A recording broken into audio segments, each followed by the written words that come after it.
All right, folks, let's start by talking football.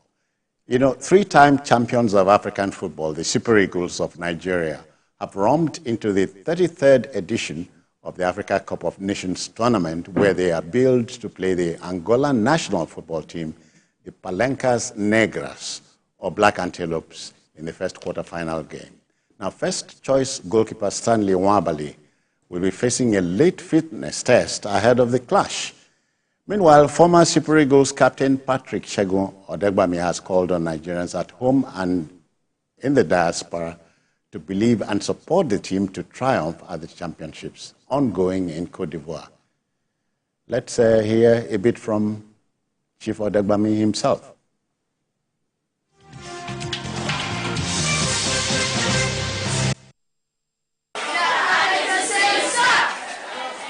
Please sit down.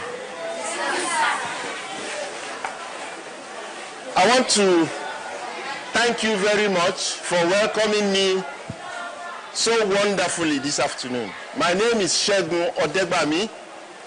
I was a football player before for Nigeria. I played for the country. I was the captain of the national team.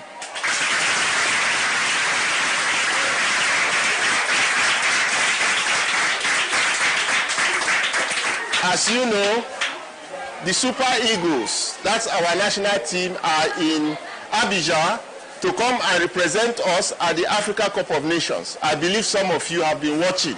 Yes, sir. Are they doing well? Yes, sir. Very good.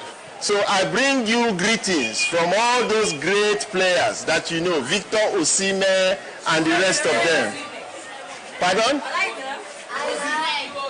Okay, Wobi, Alex Wobi, and so on and so forth. So I'm so happy to see that you all are studying in English whilst you are here in Ivory Coast. And also that you are studying Yoruba. Is that true? Yes. Fantastic.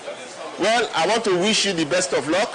Face your studies, do well, but always remember where you come from. That is Nigeria. That is a country that is going to be potentially the greatest country in the world.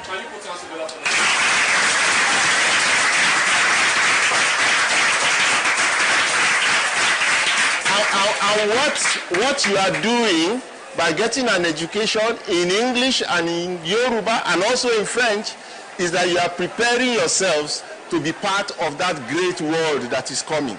So I wish you the best of luck. Do well, represent your country very well, and support the Super Eagles of Nigeria. So I wish you well.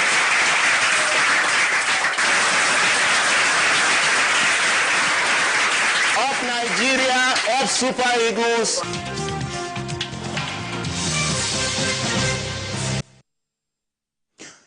Yeah, you did. What has come to mind is catch them young.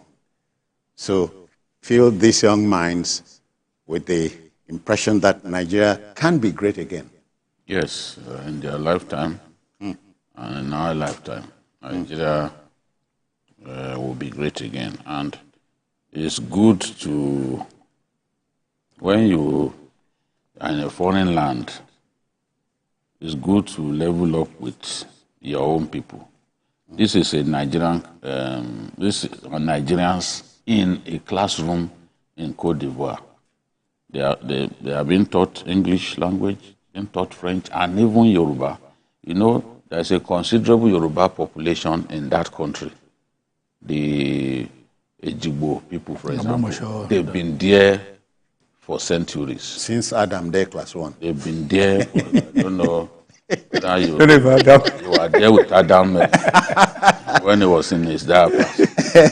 Yeah. So now he's gone there to tell them to rally support for the Eagles as a former captain of the national team himself, and one of the greatest scorers, perhaps the greatest header of the ball in Nigerian history.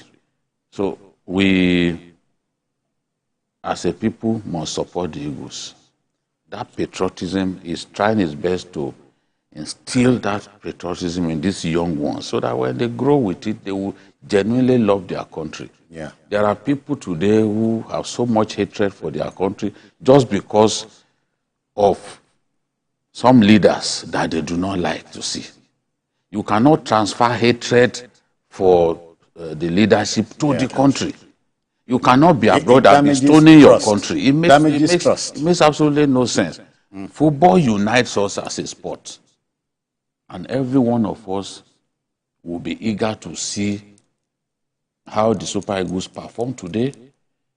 Every one of us would want to see the Super Eagles win. Whether you're an Hausa man or an Igbo man, we don't remember ethnicity when it comes to football. Yeah.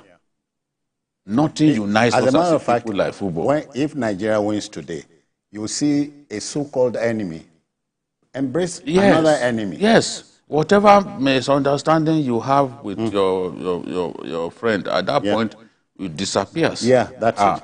You know, so maybe when the celebrations end, you will remember that this person is owing me money for that reason. I've not been talking to now go back to so you go. But so you see, we want to win today, and whoever the coach selects, I know that the players too want to win. They want to win. We didn't give them a chance, but they've shown to Nigerians that they've got what it takes to go all the way. Considered only one goal. There's a happy development. The anxiety I expressed at the beginning regarding our goalkeeper is neither here nor there. The man is the first choice goalkeeper for today, and the match is 50 minutes away at 6 o'clock. Yes, and the coach said there will be a late fitness test to determine whether it will feature. But Nigerians are praying. They have no faith in the number 2 goalkeeper. They trust this one, and they want him to continue to be in goal. He has not been tested that much, but there's a calmness about him that Nigerians are confident about. Yeah. The other person has been in the national team since 2018. 2017. So he went to the World Cup. They are not really happy with him. They don't believe he's good enough. You know? So this is the person they trust. Begs the question of why is he still in the team? And he can be in this team to warm the bench. It doesn't matter. Let them keep him in the team, but they should feel the person that everyone can see that he delivers. It's as simple as that. Charles, you know, Angola reminds me, I should say, personally of, if you remember, Sam Okwaraji. We played against, Sam played against them at the National Stadium here. It was August 1989. Yeah. Yes. But the scenario is different. Well, the scenario is different. We can't just push them away with a wave of the hand. But again, when you look at if you look at the statistics, we're almost head to head in this AFCON. Okay, we have. So consider the Senegal are out, Morocco are out, Cameroon are out. Those about those of them who made the top five. Egypt are out too. They're out, exactly. I mean, they're out. So, but when you look at it, if you look at cumulatively the ball possession cumulatively so far, we have 44.7%. They have 44.7. They have 44.5. So you see, head to head. Then they've scored 9 goals. We have scored 5. So when you look at that, then they scored more goals than we have scored. So you can see that they have more firepower. And they also, although we consider less, which is why you should give credence to the goalkeeper and the back four. So, but the last time they defeated us was in 2004. That's about 20 years ago in June. That was I think it was World Cup qualifier. That's the last time they ever. So when you look at 20 years down the line, if you say, I think we are ahead of them. If you look at what bookmakers are saying. But just to remind you, in football or soccer, only goals win matches. Now, particularly this AFCON, that there are surprises. Even those who, they just, you know, in African football, you have the contenders and the pretenders. But the pretenders are now becoming the contenders. Yeah. So that's why you really can't say exactly to put your money on any team or any country right now. Did you see, well, statistics, we are told, are no substitute for judgments, not in this case. The most important statistics is the score line. That's it. for instance, host Cote d'Ivoire were almost out. Yes, but they had to rely on the best third place losers route. Yeah. You know, so, but it also underlines the fact that when people are determined, they can achieve their anything is possible. They were already on the floor. They lost 4-0 in their last group match, and they appear like a team incapable of scoring. But by the time they faced the defending champions, Senegal, it was a different team. We saw very determined, and they deserved to win that match. You know, even Sadio Mane deserved to have been sent off, you know, because of his horror tackle in that game. So the Ivorians have bounced back, and the way they are playing, they have momentum now. Whoever they face at this time has to be very careful with them, because they've rediscovered their confidence, and the whole nation is behind them. That's it. And I know that they will give their best in this quarterfinal. So for Nigeria, we have confidence in the team now. The defense is rock solid. It was considered only 1 goal, and the midfield is also fairly okay. Where we are weak is in the fact that we do not have a very good creative midfielder.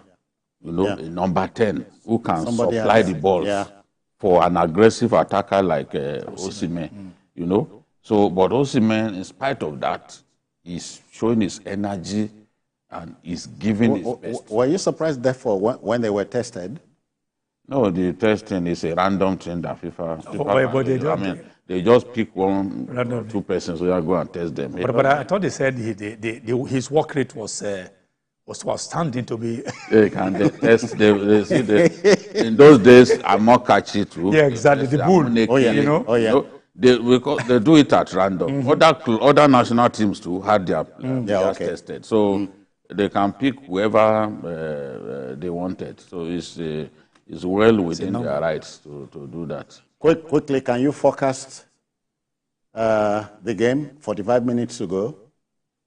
I have absolute confidence in our team. The way they are playing now, I've seen that there is improvement with every game they are playing. So the blending is there. We have good players, but in the past we are not playing as a team. But with every match we are seeing improvement. The blending is there. And with this kind of team, with the quality that they've got in that team, since that blending is there now, it will be difficult for any team to beat this top stage. Yeah. So your scoreline? I'm not going to give you a scoreline. This is not politics. We are a pretend.